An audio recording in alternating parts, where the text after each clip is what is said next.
April 14, 1912. The dark night was filled with horrible sounds of a giant metal vessel breaking into two.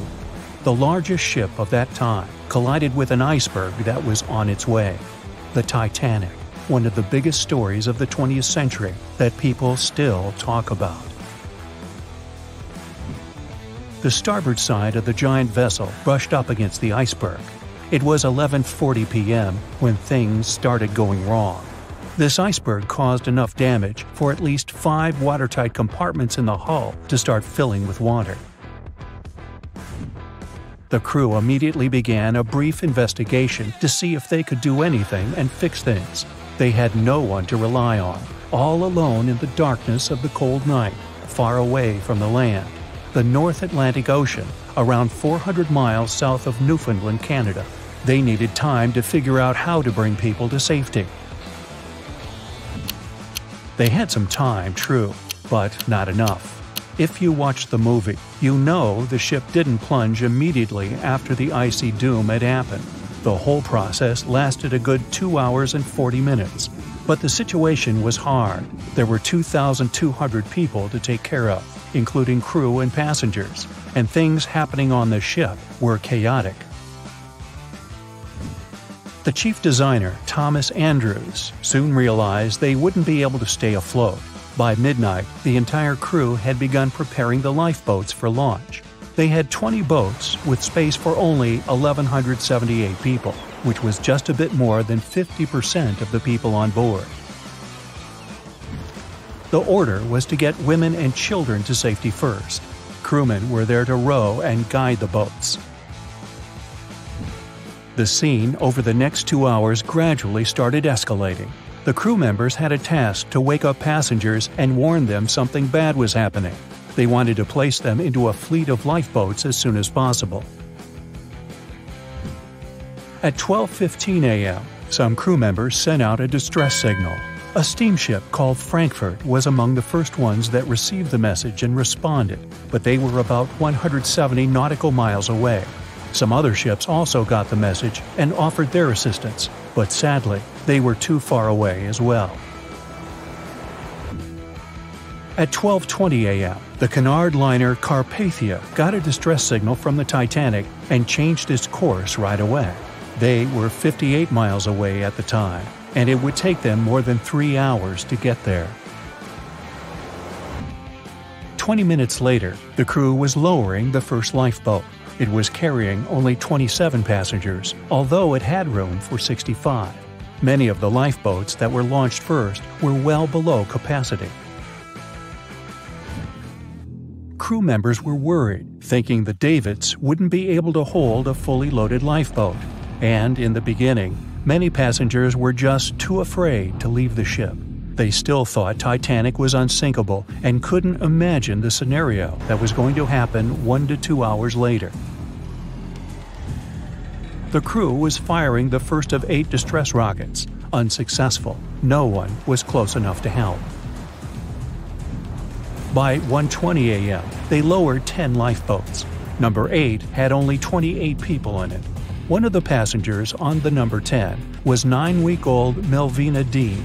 She would later become the last survivor who lived until 2009 and turned 97. It was 2 a.m. already. 3 of the collapsible boats were the only lifeboats that remained on the ship. The bow of the vessel had sunk low and had tipped far under the surface. People around it could now clearly see stern propellers above the water. Crew members were lowering collapsible lifeboat D from the roof of the officers' quarters with over 20 passengers in it. As the ship's bow went under, the water was washing collapsible A from the deck. Those 20 people were struggling because their boat was partly filled with water. As crew members were trying to release collapsible B, it fell. Before they righted it, the water swept it off the ship. 30 passengers still managed to find safety on the overturned lifeboat. At 2:17 a.m., the ship's wireless operator decided to transmit one last distress call. A minute later, the light on the ship finally went out. Titanic and all left on board plunged into darkness. The bow continued to sink, and the stern was rising higher above the surface, which placed great strain on the midsection. Horrible sounds were filling the night. Titanic, this massive, legendary ship so many people placed their hopes in and were excited about, broke into two between the third and fourth funnels. Reports would speculate it took about 6 minutes for the bow section to reach the ocean bottom. The stern settled back in the water before it rose again into a vertical position. It remained in this situation until it finally disappeared into the ocean. At 2:20 a.m., the stern apparently retained air inside, and water pressure crushed it as it went down. The stern landed about 2,000 feet away from the bow. People consider the Titanic the fastest ship in the world. They thought it was unsinkable because 4 of its compartments could be flooded, and that still wouldn't cause a critical loss of buoyancy. Its life was problematic since its beginning. While the ship was leaving port, it moved within a couple of feet of the steamer New York. It managed to safely pass by, which was a huge relief for all those worried passengers massed on the ship's decks. Titanic sailed off on the 10th of April. Its first journey was across the highly competitive Atlantic route. On the launch day, the Titanic became the biggest movable object in the history of humankind. 882 feet long, 92 feet wide. Not that big if you compare it with today's ships. The biggest cruise ship in the world today is Royal Caribbean's Symphony of the Seas, which is roughly 5 times the size of Titanic. If you put that ship in a vertical position, it would be nearly as tall as the Empire State Building, which is 1,250 feet without antennas. But Titanic was a huge attraction back in its time. At one moment of their journey, they stopped in France, after which they made another stop in Ireland.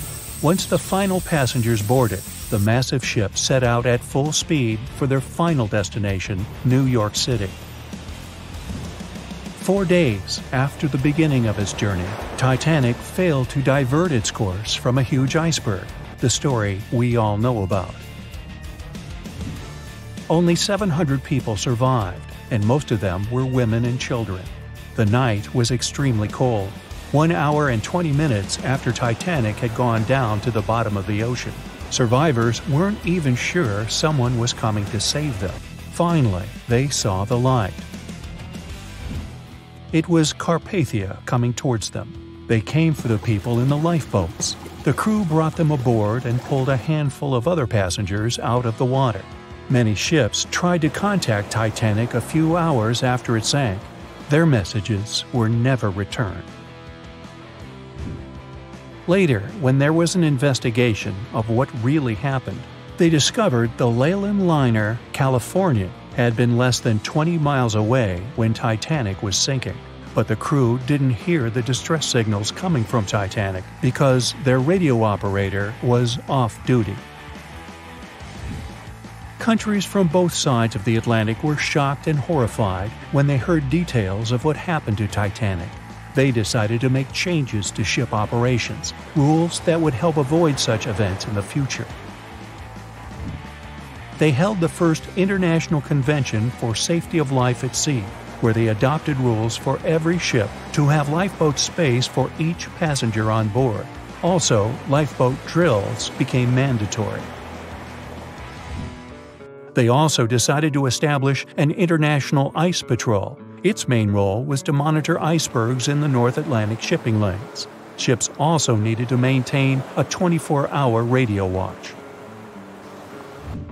Titanic wasn't built alone. Because of the size of this magnificent ship and all the new equipment it required, it would have been too expensive as a one-off. So the team built the Titanic alongside 2 sister ships, and both of them had eventful lifetimes. RMS Olympic came first. It was launched in 1910, and for a whole year was the biggest liner in the world. The Britannic was another sister ship that sailed for a while before it too ended down on the ocean bottom. But only Titanic became a legend and one of the most fascinating stories of modern history.